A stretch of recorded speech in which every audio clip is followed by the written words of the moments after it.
administrator, taunting them, saying, I own you, that's what you get for firing me. They do silly things like that. You'll never guess who I am, I'm much smarter than you. Well, that allows me to indicate that they're probably motive within that quadrant is probably revenge, right? And you look at the fact that they use a script, or they use some type of attack that went out, and you only had Windows systems, and you saw in the logs, it was trying to enumerate for Unix. It was basically doing every attack under the sun. What would you think about that person's technical ability? Probably low, right? They're running a script, and they have no idea even how to modify the script to only do what they want it to do. So you got somebody that's revenge-motivated, low skill. You can now map them within that circumplex. Now you can go back and say, oh, and by the way, once we have enough data points, hopefully at some point, these are other characteristics that follow from that.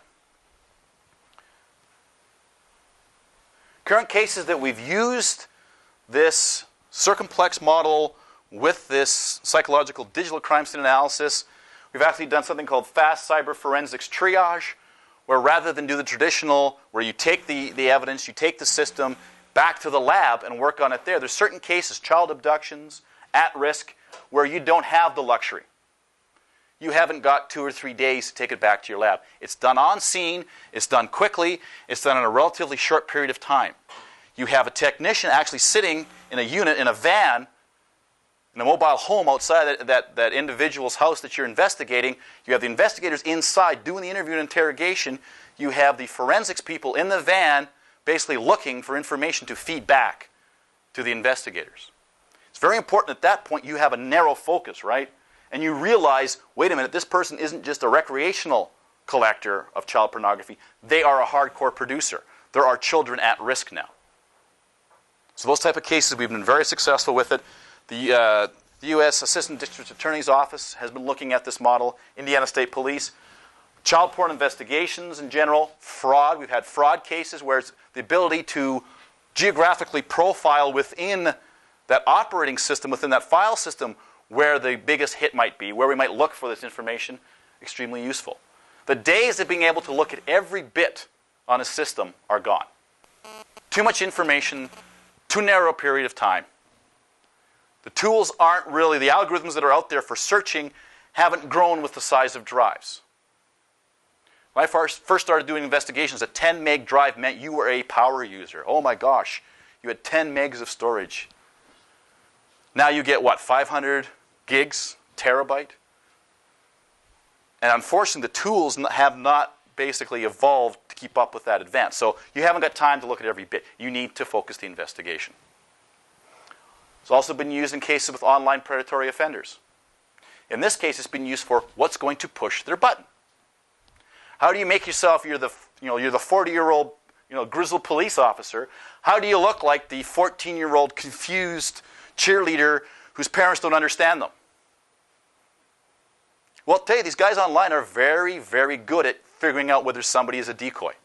You need to know the speech, the language. You need to know how to deal with it. You need to know those characteristics, those traits, those things they're looking for. So these are all areas right now that this is actually being used for. So in summary then, the psychological digital crime scene analysis is an effective investigative tool. It's not the only tool that investigators should have in their arsenal, but it is an extra tool that I would argue prior to this we haven't really thought about. Or if we have, we haven't been doing it formally. There are identifiable crime scene elements in that cyber crime scene as well. So not only do we have the elements in the physical that we can use, and we've been fairly effective with the crime scene analysis there, psychological, we have the analogous ones in the cyber world. But we need to know what to look for. And whether we like it or not, this is an area that's not going away. Digital evidence is here to stay. It's not going to decrease. It's only going to increase. So this is something that law enforcement can't ignore. It's something that scientists can't ignore. It's something that information security professionals can't ignore. We're all going to be intertwined, and it's going to get even more synergistic and as opposed to less. So it's important that we at least understand that there are these things that we can do. I always like this little quote here. I'll end with this. If you know the enemy and you know yourself, you need not fear the result of 100 battles. I think that goes without saying, and this is really what we're trying to do here. Sun Tzu, The Art of War. Questions or comments?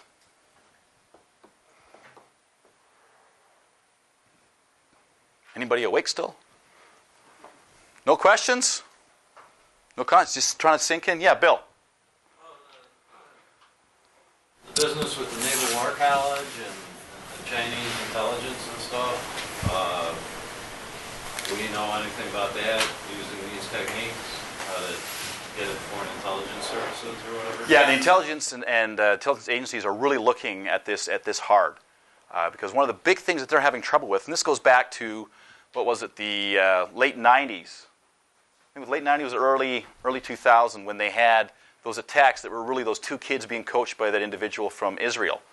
And they really thought at that point this was the first indication. They actually thought it was a cyber attack. They thought they were actually ready to push, to go to DEFCON 1 for cyberspace. Turned out, luckily, that it was two kids messing around, getting tutored by this individual in Israel that had some fairly decent skills. Luckily, some cooler heads prevailed because they were ready to say, this is it. Shut the internet down, block us off. This is, the Pearl Harbor of cyberspace is actually hit. Luckily, when they stopped and stood back and went, I don't know, it turned out to be now. How embarrassing would that have been to do this when it was two kids? But if you think about it, the early part of an attack, how do you differentiate two kids from Southern California doing something from an actual cyber warfare attack? And where do you err on the side of caution? Part of doing this is being able to say, hey, wait a minute here. Let's look at the details. Let's look at the context. Let's look at what's happening. Let's put all this information in and see, does this fit? Is this a group? Is this somebody that's highly funded? Are these individuals?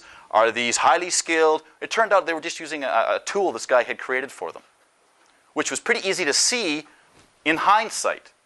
So yeah, it's become extremely important.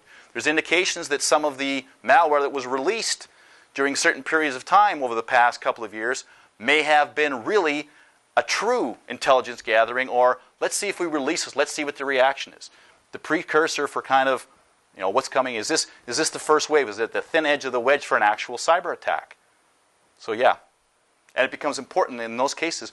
When do you actually basically pull the plug on everything and shut down the entire government because it's actually the real attacks happened? No more questions or comments? Thank you very much.